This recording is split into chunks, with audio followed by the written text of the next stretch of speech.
दोस्तों 27 साल बाद दिल्ली की सरकार में लौटी बीजेपी ने पहले ही दिन बड़ी घोषणा कर दी थी कि महिला समृद्धि योजना के तहत पात्र महिलाओं के खाते में 8 मार्च से 2500 रुपए आने शुरू हो जाएंगे।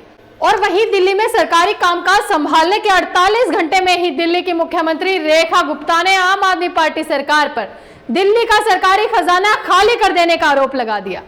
महिला, बुजुर्गों, युवाओं सहित गर्भवती माताओं की उम्मीदों को करारा झटका दिया था। उस खाली खजाने की खबर ने सभी को डरा दिया था कि पहले जैसे आम आदमी पार्टी एलजी और केंद्र का हवाला देकर अपने वादों से पल्ला झाड़ती थी, कहीं अब बीजेपी भी वही ना करने लग जाए। आप पर खजाना खाली करने के आरोप प्रत्यारोप के बीच कहीं वादे न भूल जाए। नमस्कार दोस्तों, मैं संजना आपके साथ और आप देख रहे हैं जनता की आवाज। मुख्यमंत्री रेखा गुप्ता ने पहले ही दिन बड़ा ऐलान कर दिया।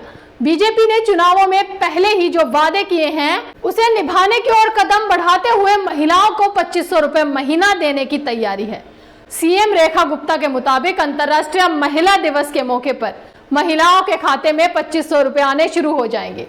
अब ऐसे में आपके मन में भी सवाल उठ रहा होगा कि क्या सभी महिलाओं के खाते में 2500 रुपए आएंगे? इसके लिए पात्रता क्या होगी? तो इस सवाल का जवाब नहीं है। यह योजना सिर्फ गरीब व जरूरतमंद महिलाओं को आर्थिक रूप से मजबूत करने के लिए ही है और गरीब महिलाओं की छटनी किस आधार पर होगी, इसके दिशा निर्देश अभी सरकार की तरफ से नहीं आए हैं। वहीं 8 मार्च तक तो यह भी सवाल बना रहेगा कि क्या जरूरतमंद के खाते में भी पैसे आ पाएंगे, क्योंकि सरकारी खजाने के आंकड़े इसी ओर इशारा करते हैं। आइए समझते हैं। केंद्र शासित प्रदेश होने के कारण दिल्ली सरकार सीधे बाजार से कर्ज नहीं उठा सकती है और राजस्व घाटा बढ़ते ही प्रशासन के वित्तीय अधिकार छिन जाने की तलवार भी लटकी हुई है।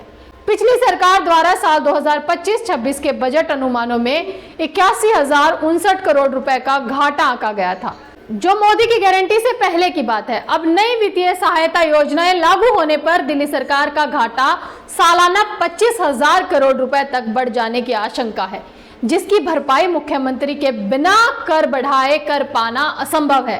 उपराज्यपाल ने स्वास्थ्य सेवाओं में सुधार एवं आयुष्मान के तहत 10 लाख रुपए तक मुफ्त इलाज की सुविधा देने का वादा किया है, जबकि लाट साहब के राज में दिल्ली का स्वास्थ्य सेवा ढांचा चरमरा चुका है।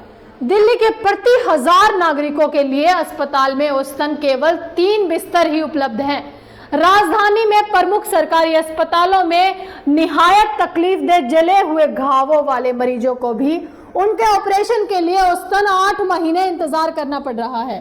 दिल्ली में सफाई व्यवस्था के लिए जिम्मेदार दिल्ली नगर निगम लगातार 15 साल से बीजेपी के कब्जे में रहने के बावजूद वही दिल्ली को देश का सबसे स्वच्छ मेट्रो शहर बनाने का वादा किया है। बीजेपी राजधानी को गंदगी एवं अपराध मुक्त क्यों नहीं कर पाई?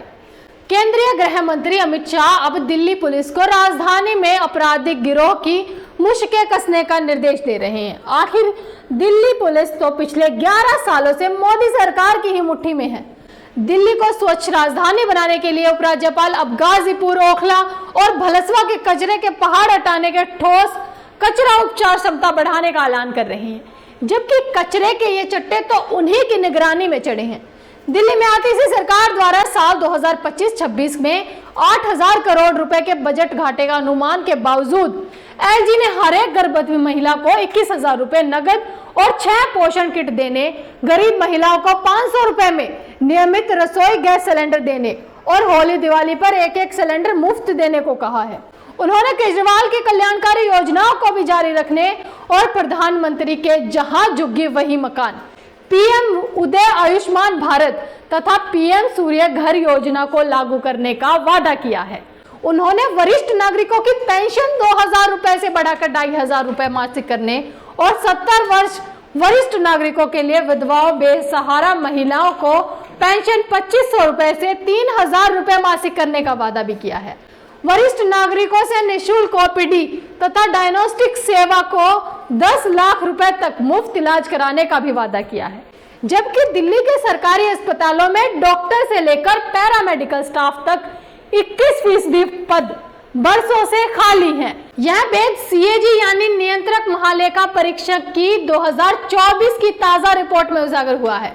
यह साल 2016 से 2022 तक दिल्ली में सरकारी स्वास्थ्य सुविधाओं के ऑडिट पर आधारित है। इसमें से ज्यादातर अवधि में वर्तमान एलजी विनय कुमार सक्सेना ही दिल्ली के प्रशासक पद पर काबिज रहे। कर्मचारियों की नियुक्ति का अधिकार भी उन्हीं के हाथ में है। राजधानी में 109 सरकारी एवं 67 निजी अस्पताल हैं। इनमें कुल मिलाकर 49,455 बेड हैं। एलजी ने नाक के नीचे से ही दिल्ली के सरकारी अस्पतालों के लोगों को सामान्य सर्जरी यानी ऑपरेशन के लिए भी 2 से 3 महीने के बाद तारीख मिलती है, जबकि जले हुए घाव के ऑपरेशन तथा प्लास्टिक सर्जरी के लिए औसतन 8 महीने लंबे इंतजार करने पड़ते हैं। और इसके कारण मरीजों के हालात खराब हैं, क्योंकि जले हुए घावों में त्वचा की ग्राफ्टिंग यदि तत्काल नहीं हो तो घाव सड़ने से मरीज की मृत्यु की आशंकाएं प्रबल हो जाती हैं। ऑपरेशन के लिए लंबे इंतजार का बड़ा कारण अस्पतालों में ऑपरेशन थिएटर ही ठप होना है।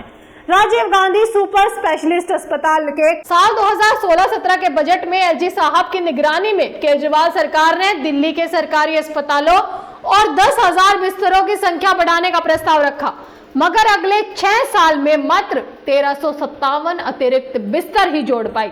सरकारी अस्पताल में सामान्य दवाएं ही नहीं है, जीवन रक्षक दवाओं की किल्लत भी आम रही, साथ ही दवाओं की गुणवत्ता भी घटिया पाई गई।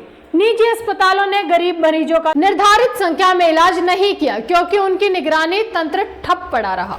दिल्ली में स्वास्थ्य सेवाओं के लिए आवंटित 511 करोड़ रुपए स्वास्थ्य विभाग ने खर्च न करके बैंकों में ही जमा रहने दिए, मगर केजरीवाल सरकार और वीके सक्सेना साहब हाथ पर हाथ धरे बैठे रहे। बीजेपी और प्रधानमंत्री नरेंद्र मोदी की कार्यशैली के अनुसार उपराज्यपाल ने भी 100 दिन की कार्य योजना बनवाने की घोषणा की है। ये दिग्गर है कि साल 2024 के आम चुनाव के मौके पर मोदी सरकार द्वारा नई सरकार के लिए अग्रिम रूप से तैयार 100 दिन की कार्य योजना एनडीए सरकार बनाने के 9 महीने बीतने के बाद कोई अता पता नहीं है। ऐसे में मुख्यमंत्री और उपराज्यपाल के वादों पर भरोसा कैसे किया जाए? यूं भी मुख्यमंत्री ने अपनी मंत्रिमंडल की पहली बैठक में सिर्फ आयुष्मान भारत योजना लागू करने की मंजूरी दी है, जबकि मोदी की गारंटी महिलाएं एवं बुजुर्गों को 2500 रुपए मासिक देने की मंजूरी भी एक मंत्रिमंडल की पहली बैठक में ही देने का वादा किया गया था। फिर रेखा गुप्ता ने महिलाओं एवं बुजुर्गों से मोदी की गारंटी की वादारोशी क्यों की? वैसे दिल्ली सरकार के वित्तीय आंकड़े केजरीवाल सरकार की मुफ्त सुविधाओं से ही लड़खड़ाए हुए हैं।